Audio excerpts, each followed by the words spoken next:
وقت شما بخیر. توی یه کنفرانس بودم، خواهری نزدم اومد و ازم خواست که عینکمو یه لحظه بهش بدم. هاج و واج عینکمو بهش دادم و فکرم این بود که شاید میخواد ببینه شماره عینکم چنده.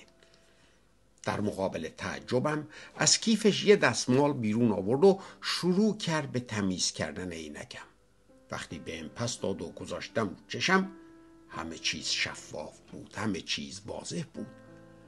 بعدش بهم گفت از اول کنفرانس همش به عینکتون نگاه میکردم. 3 روز تمام این عینک همین طوری کثیف رو چشتون بود. چطور میدیدید؟ ناراحت نبودید؟ این حرفش منو واقعا به فکر انداخت. عجب، من اونقدر به دیدن از این عینک کثیف عادت کرده بودم که فکر میکردم همه چیز همون طوری که میبینم. و اون موقع بود که معنی این حرف مسیح رو فهمیدم. داوری نکنید تا بر شما داوری نشه. واسه اینکه به همون طریقی که داوری میکنید بر شما هم داوری خواهد شد. به اون پیمانه‌ای که اندازه میگیرید برای شما هم به همون شکل اندازه خواهند گرفت.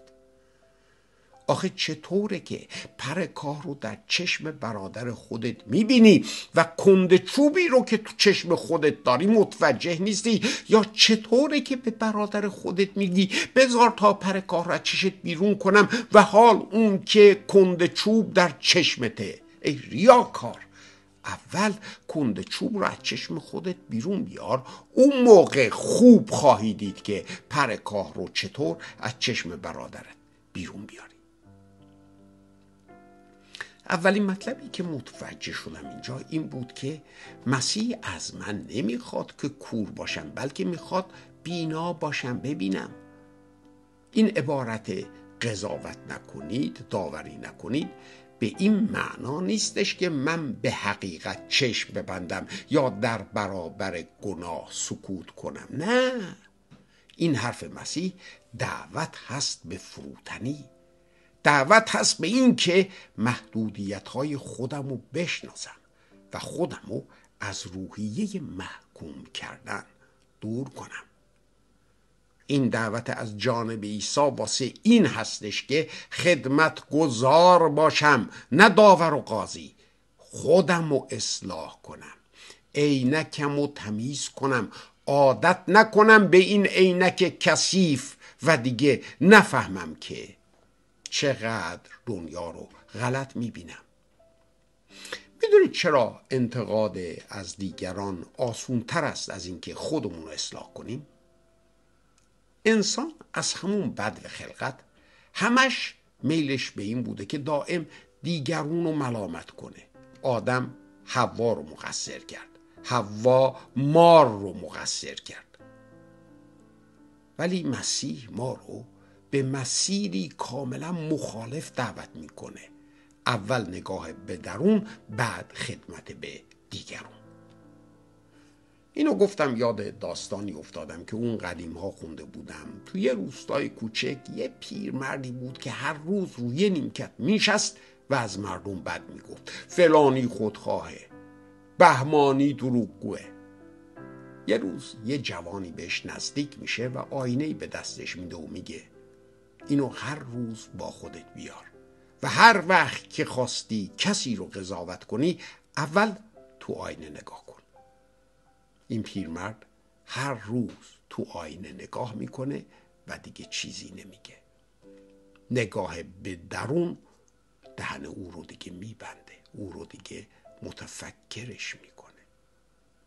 عزیزان، خدا بیشتر از صدای ما به قلب ما گوش میده.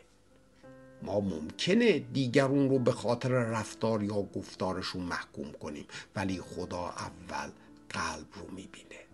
شاید اون کسی که اون کار غلط رو کرده الان پشیمونه، الان شکسته دله، حال اون که ما با قلبی مغرور و خودخواه در حال قضاوتش هستیم.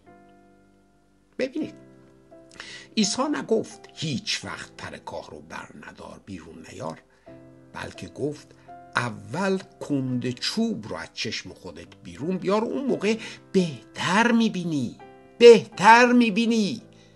عیسی نگفت که اشتباهات دیگرون رو نادیده بگیر، بلکه اول به خودت نگاه کن. عزیزانم، کسی که با اشک و توبه چشم خودش رو پاک کرده، با دیدی درست و دلسوزانه میتونه به دیگران کمک کنه، از روی غرور نه، بلکه از روی رحمت. قضاوت عجولانه کوره، اما فروتنی روشنبین. وقتی که دل ما پاک شد، دیگه به دنبال تخریب نیستیم، به دنبال ترمیم هستیم. جامعه‌ای که همه در حال قضاوت همدیگند، پر از شکاف میشه اون جامعه، پر از تلخی میشه اون جامعه، پر از جدایی میشه اون جامعه. کلیسایی که درش مردم به جای محبت دائم دارن یکدیگر رو ملامت میکنن، دیگه جایی نخواهد بود که گناهکارا بتونن بهش پناه بیارن.